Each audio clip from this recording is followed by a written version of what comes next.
वैसे सेटअप में से एक्चुअली आप शायद मैं थोड़ा बायस्ड हूँ इसके लिए, मैं तो ग्रीन ढूंढ रहा हूँ नहीं, अच्छा लगता है सुन के क्योंकि सेटअप में देखिए डीआईएस ने बाय किया 2100 करोड़ का, एफआई ने सेल किया 621 करोड़ का, और अब 3 दिन से ऑलमोस्ट ये ट्रेंड बन रहा है कि डीआई बाय कर रहे हैं और एफआई सेल कर रहे हैं। नॉर्मली इसको मैं क्यों पॉजिटिव मान रहा हूँ 2 दिन से चलिए, क्योंकि हमारी मार्केट नॉर्मली तभी ज़्यादा क्लीन वे में चलती है जब एफआई सेल कर रहे होते हैं और डीआईएस बाय कर रहे होते हैं।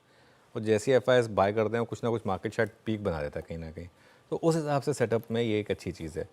प्लस एफआईएस के शॉर्ट्स आ गए सिस्टम में। एफआईएस ने देखिए इंडेक्स फ्यूचर्स में 3100 करोड़ बेचा और स्टॉक फ्यूचर्स में 7266 करोड़ बेचा।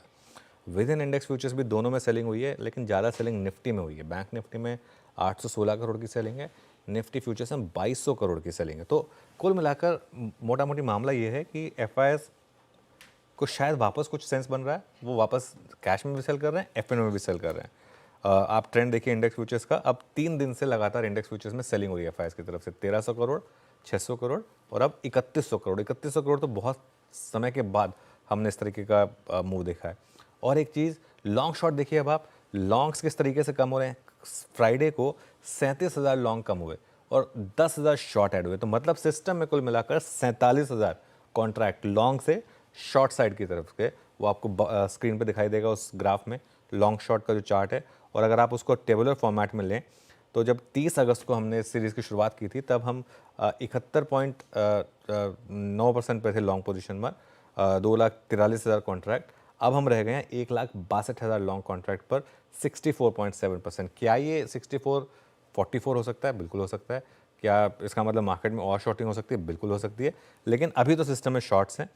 इंडेक्स ऑप्शंस के आंकड़े कुछ में कुछ ज़्यादा दम था नहीं, तो उसको इग्नोर करते हैं आशीष।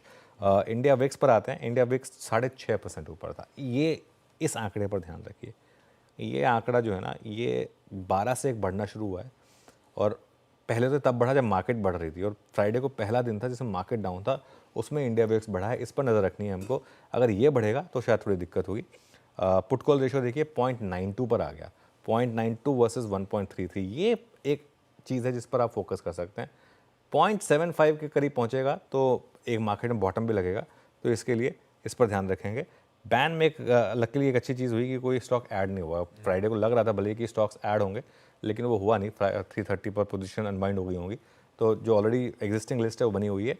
सेटअप को मैं न्यूट्रल मानूंगा, लेकिन विद सम पॉजिटिव बायस, क्योंकि मार्केट अगर ओवरसोल्ड होता है तो वो नॉर्मली शॉर्ट कवरिंग का स्कोप होता है वहाँ पर। बिल्कुल ठीक है। न्यूट्रल है सेटअप, थोड़ा सा स्लाइट नेगेटिव है ग्लोबल संग।